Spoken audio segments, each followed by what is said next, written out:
지금에야 거린한테도 100원짜리 동전을 주면 눈을 아래 위로 흘길 테지만 100원짜리 동전은 그 탄생 초기에는 위조 동전이 나올 정도로 귀하신 몸이었습니다.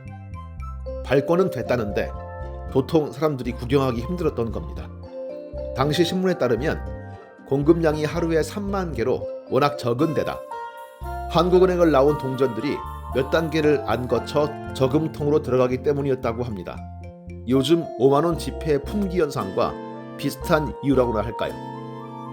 당시 500원 지폐나 100원짜리 지폐의 통화량의 0.16%에 불과했던 데다 아동용 저금통이 동전 위주였으니 가정마다 있던 붉은색 돼지들이 100원짜리를 포식했던 것으로 추정됩니다. 사람들이 발행 소식을 신문에서 보고도 한참 뒤에야 이를 신기하게 구경할 정도였다고 하니 이 포인트를 머리 좋은 범죄자들이 놓칠 리 없었습니다. 100원짜리 위조 범죄가 간간히 일어났습니다.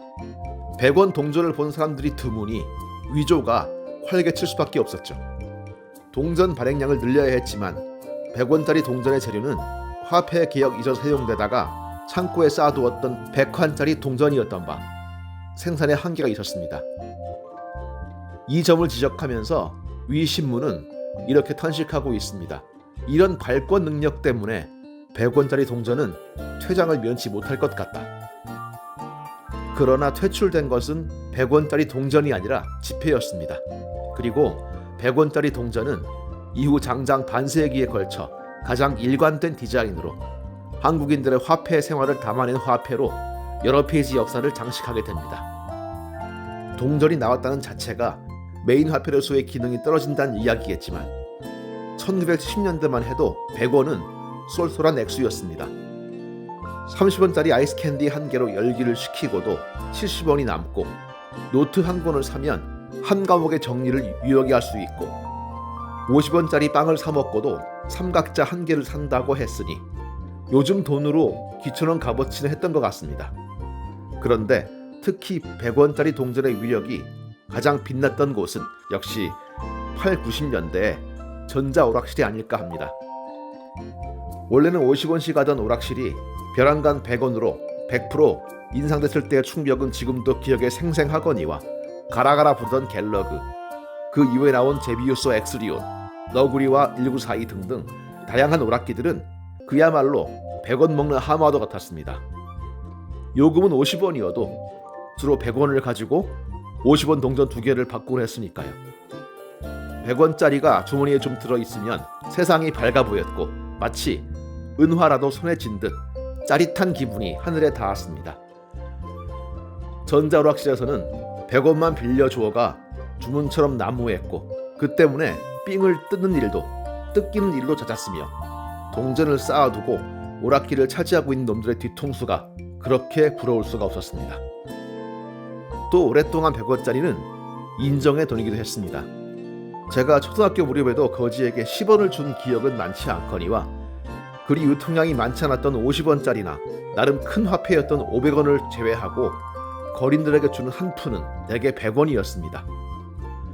고려대 앞 지하도에서 정체불명의 아저씨가 나타나 근 20년 동안 학생들에게 구걸도 아니고 연불도 아닌 100원 있습니까를 물었던 것처럼 말입니다. 이 100원만 아저씨의 정체에 대해서 말들이 많았습니다. 지하도에 잠복하다가 수배 학생들을 잡는 안기부 직원이라는 썰도 있었으나 그 기간이 길어지면서 폐기됐습니다. 고대 법대 몇 학번인데 수십 년 고시를 보다가 실패한 뒤 살풋 맛이 가서 저러고 있다는 썰도 있었으나 근거는 없었습니다. 고대 신문에서도 정식으로 취재를 했고 어떤 당돌한 여학생이 아저씨 집이 어디며 누구냐고 몇 시간 동안 캐물어서 그 아저씨의 숙소까지 확인했다는 전설이 있지만 정체는 지금도 정확하진 않습니다.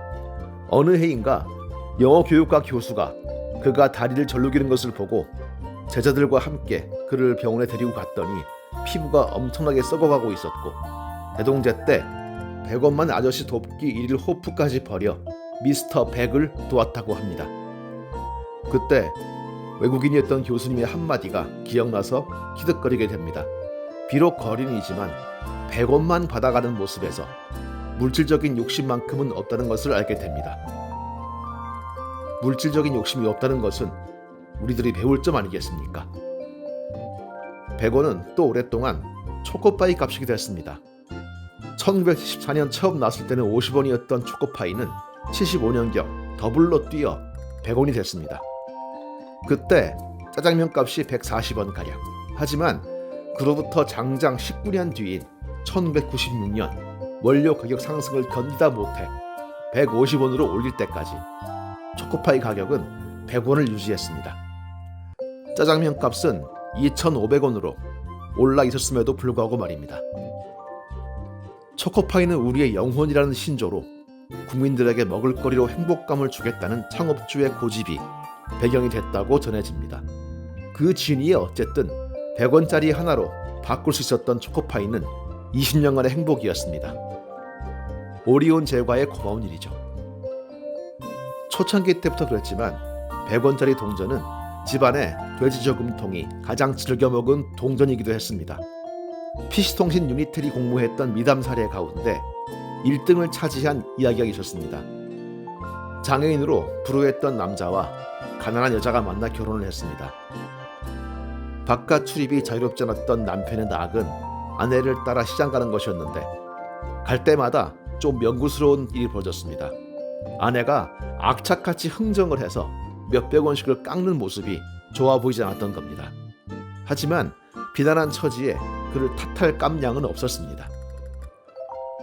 그러던 어느 날 아내가 남편에게 100원짜리 가득한 페트병을 내밀었습니다. 그렇게 깎아서 얻은 100원짜리들을 몇 년 동안 차곡차곡 모았던 것이었죠. 이걸로 우리 금반지 한 쌍 만들어 가집시다. 그렇게 가난하지만 행복했던 부부는 100원짜리를 8년 동안 모아 만든 금반지를 서로의 손가락에 나눠 끼게 됩니다. 티끌 모아 태산, 100원 모아 금반지. 어떻게 생겼는지 들여다본 기억조차 가물가물한 100원짜리이지만 서랍을 뒤지면 몇 개 반드시 나올 이 동전을 돌아보면 저마다의 추억이 한 바가지씩 쏟아지실 겁니다. 이 동전의 나이는 2021년 11월 30일 만으로 51살이 됩니다. 1970년 11월 30일 이 나라에 첫 선을 보였으니까요. 그리고 결정적으로 이날은 제 생일입니다.